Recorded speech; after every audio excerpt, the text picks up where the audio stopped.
नमस्कार दोस्तों, मैं सुनीता राजपूत स्वागत करती हूँ आपका अपने चैनल पर। आज मैं आपको मुंशी प्रेमचंद द्वारा लिखित कहानी घर जमाई सुनाने जा रही हूँ।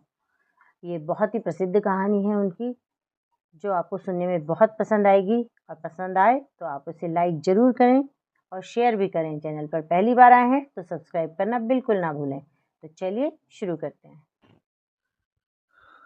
हरिधन जेठ की दोपहरी में ऊख में पानी देकर आया और बाहर बैठा रहा।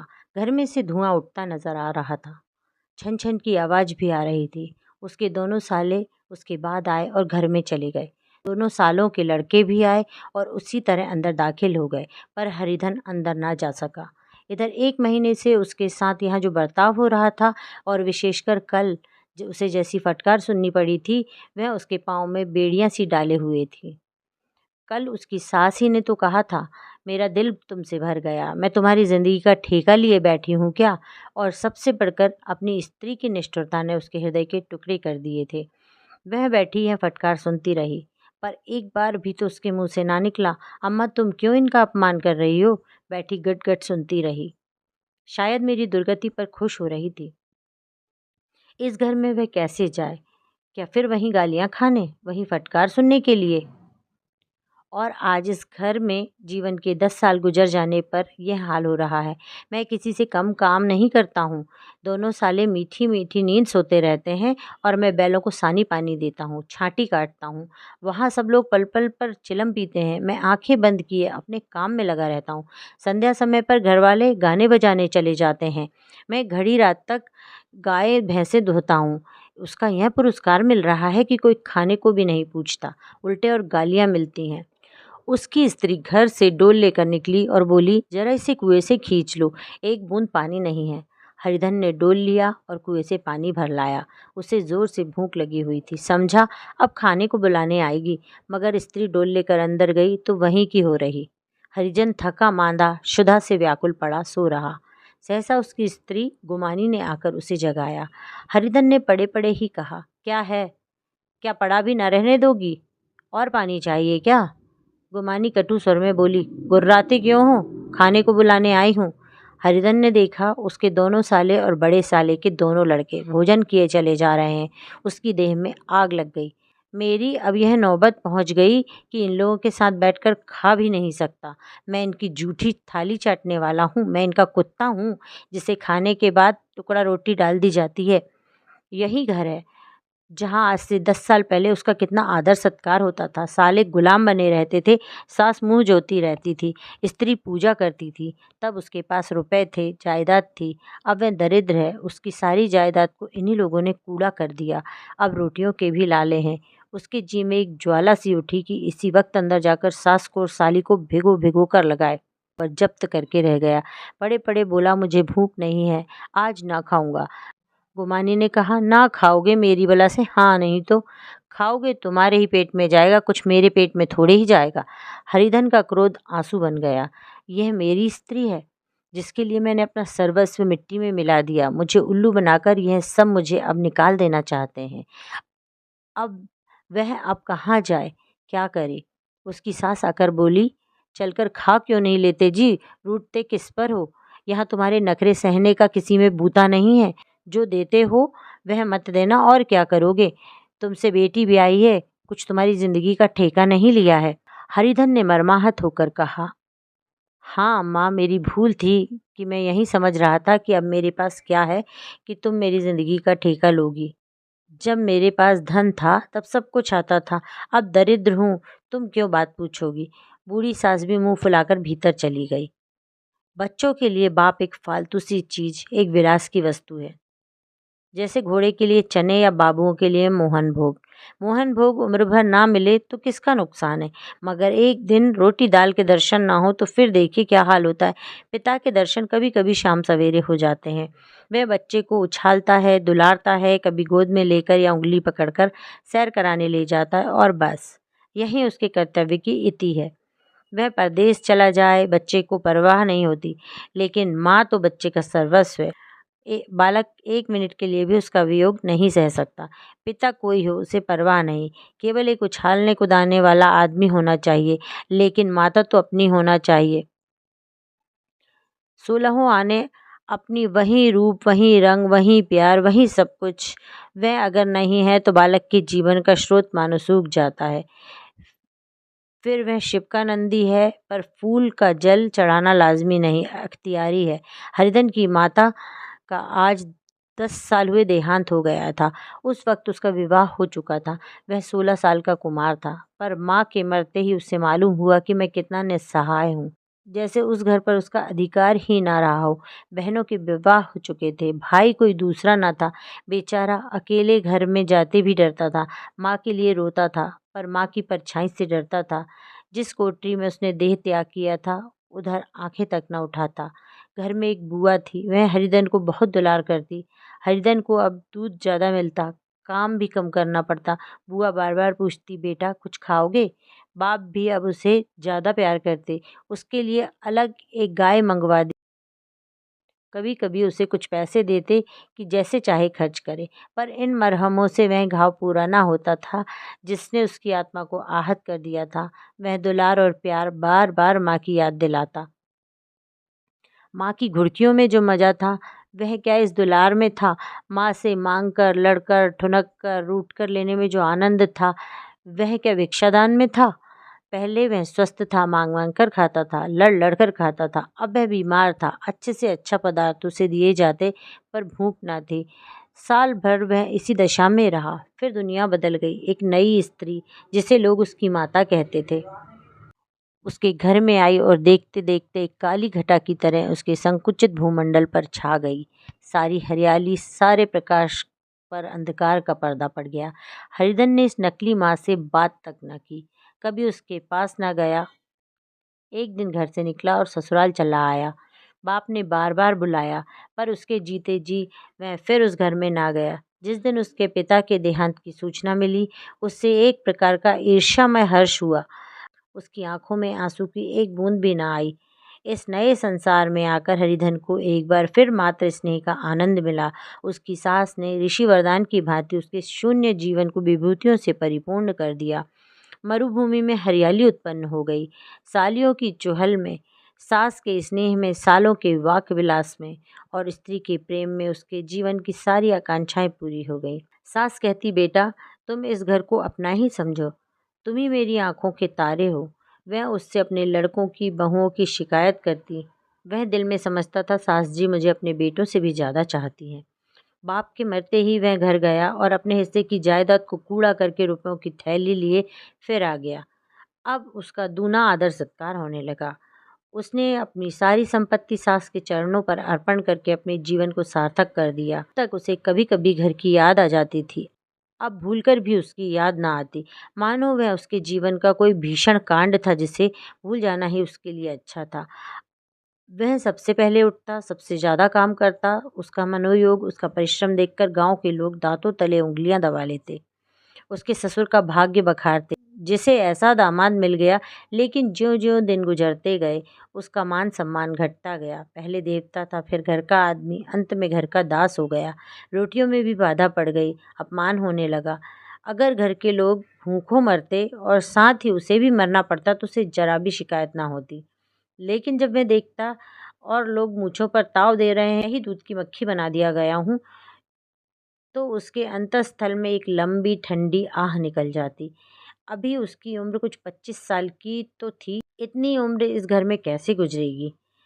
और तो और उसकी स्त्री ने भी आंखें फेर लीं। यह उस विपत्ति का सबसे क्रूर दृश्य था। हरिधन तो उधर भूखा प्यासा चिंता दाह में जल रहा था। इधर घर में सास जी और दोनों सालों में बातें हो रही थी। गुमानी भी हाँ में हाँ मिलाती जाती थी। बड़े साले ने कहा, हम लोगों की बराबरी करते हैं, यह नहीं समझते कि किसी ने उसकी ज़िंदगी भर का बीड़ा थोड़े ही लिया है। 10 साल हो गए, इतने दिनों में क्या 2-3 हज़ार ना हड़प गए होंगे। छोटे साले ने कहा, मजूर हो तो आदमी घुड़के भी, डांटे भी, अब इनसे कोई क्या कहे। इनसे कभी पिंड छूटेगा भी या नहीं? अपने दिल में समझते होंगे मैंने 2,000 रुपये नहीं दिए हैं। यह नहीं समझते कि उनके 2,000 कब के उड़ चुके हैं। सवा सेर तो 1 जून को चाहिए। सास गंभीर भाव से बोली, बड़ी भारी खुराक है। गुमानी माता के सिर से जूं निकाल रही थी। सुलगते हुए हृदय से बोली, निकम्मे आदमी को खाने के सिवा और काम ही क्या रहता है। बड़े खाने की कोई बात नहीं है। जिसको जितनी भूख हो उतना खाए, लेकिन कुछ पैदा करना चाहिए। यह नहीं समझते कि पहुनई में किसी के दिन कटे हैं। छोटे, मैं तो एक दिन कह दूंगा, अब आप अपनी राह लीजिए, आपका कर्जा नहीं खाया है। गुमानी घरवालों की ऐसी ऐसी बातें सुनकर अपने पति से द्वेष करने लगी थी। अगर मैं बाहर से 4 पैसे लाता तो इस घर में उसका कितना मान सम्मान होता, वह भी रानी बनकर रहती। ना जाने क्यों कहीं बाहर जाकर कमाते, उसकी नानी मरती है। गुमानी की मनोवृत्तियां अभी तक बिल्कुल बालपन की सी थीं। उसका अपना कोई घर न था, उसी घर का हित अहित उसके लिए भी प्रधान था। वह भी उन्हीं शब्दों में विचार करती, इस समस्या को उन्हीं आंखों से देखती जैसे उसके घर वाले देखते थे। सच तो है, 2,000 रुपये में क्या किसी को मोल ले लेंगे? 10 साल में 2,000 रुपये होते ही क्या है? 200 ही तो साल भर के हुए। क्या 2 आदमी साल भर में 200 भी ना खाएंगे? फिर कपड़े लत्ते दूध घी सब कुछ तो है। 10 साल हो गए, एक पीतल का छल्ला नहीं बना। घर से निकलते तो इनके जैसे प्राण निकलते हैं। जानते हैं, जैसे पहले पूजा होती थी वैसे ही जन्म भर होती रहेगी। यह नहीं सोचते कि पहले और बात थी, अब और बात है। बहू ही पहले ससुराल जाती है तो उसका कितना माहात्म होता है। उसकी डोली से उतरते ही बाजे बजते हैं। गांव मोहल्ले की औरतें उसका मुंह देखने आती हैं और रुपए देती हैं। महीनों भर उसे घर भर से अच्छा खाने को मिलता है, अच्छा पहनने को, कोई काम नहीं लिया जाता। लेकिन 6 महीने बाद कोई उसकी बात भी नहीं पूछता। वह घर भर की लौंडी हो जाती है। उनके घर में तो वही गति होती, फिर काहे को रोना। जो यह कहो कि मैं तो काम करता हूँ तो तुम्हारी भूल है। मजूर और बात है, उसे आदमी डांटता भी है, मारता भी है। जब चाहता है रखता है, जब जी चाहता है निकाल देता है, कसकर काम लेता है। यह नहीं कि जब जी में आया कुछ काम किया, जब जी में आया पढ़कर सो रहे। हरिधन भी पड़ा अंदर ही अंदर सुलग रहा था कि दोनों साले बाहर आए और बड़े साहब बोले, भैया उठो, तीसरा पहर ढल गया, कब तक सोते रहोगे? सारा खेत पड़ा है।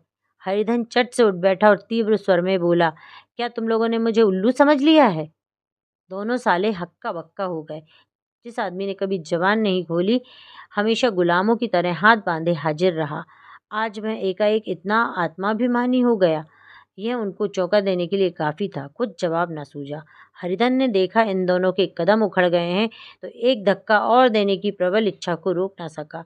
उसी ढंग से बोला, मेरी भी आंखें हैं, अंधा नहीं हूँ, ना ही बहरा हूँ। छाती फाड़कर काम करूँ और उस पर भी कुत्ता समझा जाऊँ? ऐसे गधे कहीं और होंगे। अब बड़े साले भी गर्म पड़े। तुम्हें किसी ने यहाँ बांध तो नहीं रखा है? अब की हरिधन लाजवाब हुआ, कोई बात ना सूझी। बड़े ने फिर उसी ढंग से कहा, अगर तुम यह चाहो कि जन्म भर पाहुने बने रहो तो तुम्हारा वैसा ही आदर सत्कार होता रहेगा तो हमारे बस की बात नहीं है।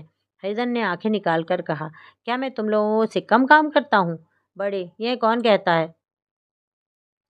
हरिधन, तो तुम्हारे घर की यह नीति है कि जो सबसे ज्यादा काम करे वहीं भूखों मारा जाए। बड़े, तुम खुद खाने नहीं गए तो क्या कोई तुम्हारे मुंह में कौर डाल देता? हरिधन ने होंठ चबाकर कहा, मैं खुद खाने नहीं गया? कहते तुम्हें लाज नहीं आती? नहीं आई थी बहन तुम्हें बुलाने? हरिधन की आंखों में खून उतर गया, दांत पीस कर रह गया। छोटे साले ने कहा, अम्मा भी आई थी, तुमने कह दिया मुझे भूख नहीं है तो क्या करती?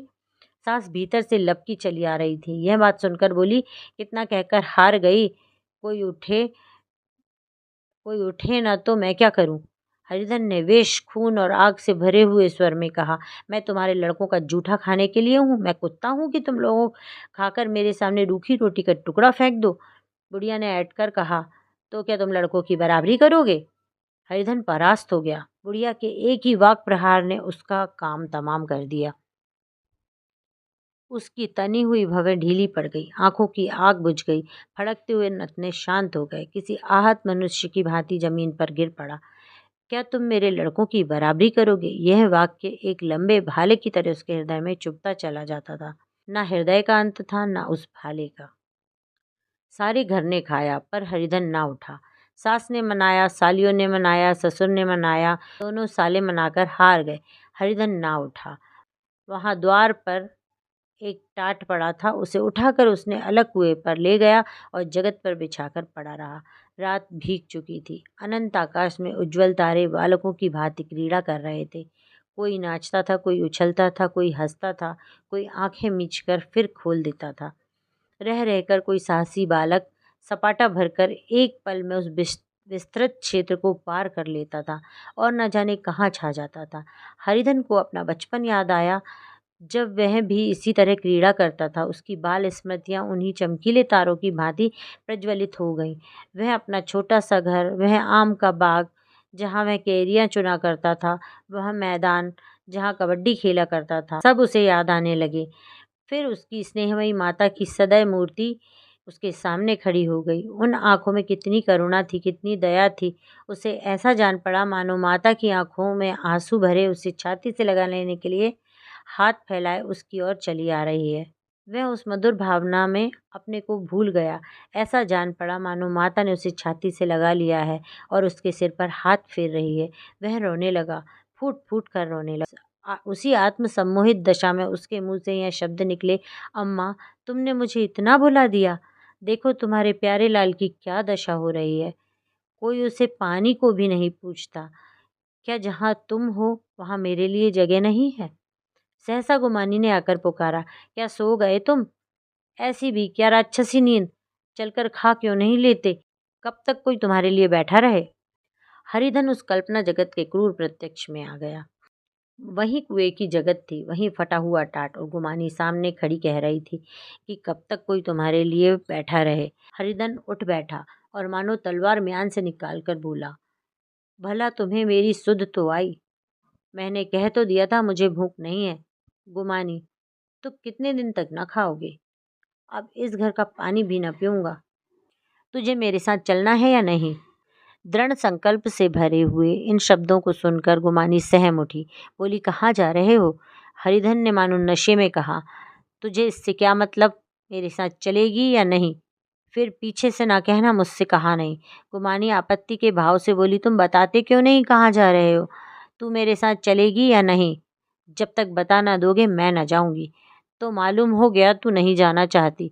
मुझे इतना ही पूछना था, नहीं तो अब तक मैं आधी दूर निकल गया होता। यह कहकर उठा और अपने घर की ओर चला। गुमानी पुकारती रही, सुन लो, पर उसने फिरकर भी न देखा। 30 मील की मंजिल हरिधन ने 5 घंटों में तय की। जब वह अपने गांव की अमराइयों के सामने पहुंचा तो उसकी मातृ भावना उषा की सुनहरी गोद में खेल रही थी। उन वृक्षों को देखकर उसका विह्वल हृदय नाचने लगा। मंदिर का सुनहरा कलश देखकर वह इस तरह दौड़ा मानो एक छलांग में उसके ऊपर जा पहुंचेगा। वह वेग में दौड़ा जा रहा था मानो उसकी माता गोद फैलाए उसे बुला रही हो। अब वह आमों के बाग में पहुंचा, जहाँ डालियों पर बैठकर वह हाथी की सवारी का आनंद पाता था, जहाँ के कच्चे बेरों लिसोड़ों में एक स्वर्गीय स्वाद था। तो वह बैठ गया और भूमि पर सिर झुकाकर रोने लगा, मानो अपनी माता को अपनी विपत्ति कथा सुना रहा हो। वहाँ की वायु में, वहाँ के प्रकाश में मानो उसकी विराट रूपिणी माता व्याप्त हो रही थी। वहाँ की अंगुल अंगुल भूमि माता के पद चिन्हों से पवित्र थी। माता के स्नेह में डूबे हुए शब्द अभी तक मानो आकाश में गूंज रहे थे। इस वायु और इस आकाश में न जाने कौन सी संजीवनी थी, जिसने उसके शोकार्त हृदय को फिर बाल उत्साह से भर दिया। वह एक पेड़ पर चढ़ गया और अधर से आम तोड़ तोड़ कर खाने लगा। सास के वह कठोर शब्द, स्त्री का वह निष्ठुर आघात, वह सारा अपमान भूल गया। उसके पांव फूल गए थे, तलवों में जलन हो रही थी, पर इस आनंद में उसे किसी बात का ध्यान न था। सहसा रखवाले ने पुकारा, वह कौन ऊपर चढ़ा है रे? उतर अभी नहीं तो ऐसा पत्थर खींचकर मारूंगा कि वहीं ठंडे हो जाओगे। उसने कई गालियां भी दी। इस फटकार और इन गालियों में इस समय हरिधन को अलौकिक आनंद मिल रहा था। वह डालियों में छिप गया, कई आम काट काट कर नीचे गिराए और जोर से ठट्टा मारकर हंसा। ऐसी उल्लास से भरी हुई हंसी उसने बहुत दिन से ना हंसी थी। रखवाले को यह हंसी परिचित मालूम हुई, मगर हरिधन यहाँ कहाँ? वह ससुराल की रोटियां तोड़ रहा है। कैसा हंसोड़ा था, कितना चिबिल्ला था। ना जाने बेचारे का क्या हाल हुआ। पेड़ की डाल से तालाब में कूद पड़ता था। अब गांव में ऐसा कौन है? डांट कर बोला, वहां से बैठे बैठे हंसोगे तो आकर सारी हंसी निकाल दूंगा, नहीं तो सीधे उतर आओ। वह गालियां देते जा रहा था कि एक गुठली आकर उसके सिर पर लगी। सिर सहलाता हुआ बोला, यह कौन शैतान है, नहीं मानता? ठहर तो मैं आकर तेरी खबर लेता हूँ। उसने अपनी लकड़ी नीचे रख दी और बंदरों की तरह चटपट ऊपर चढ़ गया। देखा तो हरिधन बैठा मुस्कुरा रहा है। चकित होकर बोला, अरे हरिधन, तुम यहाँ कब आए? इस पेड़ पर कब से बैठे हो? दोनों बचपन के सखा वहीं गले मिले। यहाँ कब आए? चलो घर चलो। भले आदमी, क्या वहाँ आम भी मयस्सर ना होते थे? हरिधन ने मुस्कुराकर कहा, मंगरू, इन आमों में जो स्वाद है वह कहीं और के आमों में नहीं। गांव का क्या रंग ढंग है मंगरू, सब चैन चान है भैया। तुमने तो जैसे नाता ही तोड़ लिया। इस तरह कोई अपना गांव घर छोड़ देता है? जब से तुम्हारे दादा मरे सारी गृहस्थी चौपट हो गई। 2 छोटे छोटे लड़के हैं, उनके लिए क्या होता है? हरिधन, अब उस गृहस्थी से क्या वास्ता है भाई? मैं तो अपना ले चुका, मजूरी तो मिलेगी। तुम्हारी गैया ही चरा दिया करूँगा, मुझे खाने को दे देना। मंगरू ने अविश्वास के भाव से कहा, अरे भैया कैसी बातें करते हो? तुम्हारे लिए जान हाजिर है। क्या ससुराल में अब न रहोगे? कोई चिंता नहीं, पहले तो तुम्हारा घर ही है, उसे संभालो। छोटे छोटे बच्चे हैं, उनको पालो। तुम नई अम्मा से नाहक डरते हो, बड़ी सीधी है बेचारी, बस अपनी माँ समझो। तुम्हें पाकर तो निहाल हो जाएगी। अच्छा, घरवाली को भी तो लाओगे? हरिधन, उसका अब मुँह न देखूंगा, मेरे लिए मैं मर गई। मंगरू, तो दूसरी सगाई हो जाएगी। अब की ऐसी मेहरिया ला दूंगा कि उसके पैर धो धो कर पियोगे। लेकिन कहीं पहली भी आ गई तो? हरिधन, वह ना आएगी। हरिधन अपने घर पहुंचा तो दोनों भाई भैया आए कहकर भीतर दौड़े और माँ को खबर दी। उस घर में कदम रखते ही हरिधन को ऐसी शांत महिमा का अनुभव हुआ मानो वह अपनी माँ की गोद में बैठा हुआ है। इतने दिनों ठोकरें खाने से उसका हृदय कोमल हो गया था। जहाँ पहले अभिमान था, आग्रह था, हेकड़ी थी, वहाँ अब निराशा थी, पराजय और याचना थी। बीमारी का जोर कम हो चला था। अब मामूली दवा भी असर कर सकती थी। किले की दीवारें छिद चुकी थीं, अब उसमें घुस जाना असाध्य न था।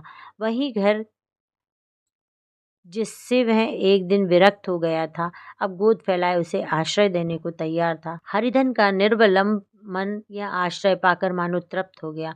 शाम को वे माता ने कहा, बेटा तुम घर आ गए, हमारे धन्य भाग। अब इन बच्चों को पालो। माँ का नाता ना सही, बाप का नाता तो है ही। मुझे एक रोटी दे देना, खाकर एक कोने में पड़ी रहूंगी। तुम्हारी अम्मा से मेरी बहन का नाता है, उस नाते से तुम मेरे लड़के होते हो।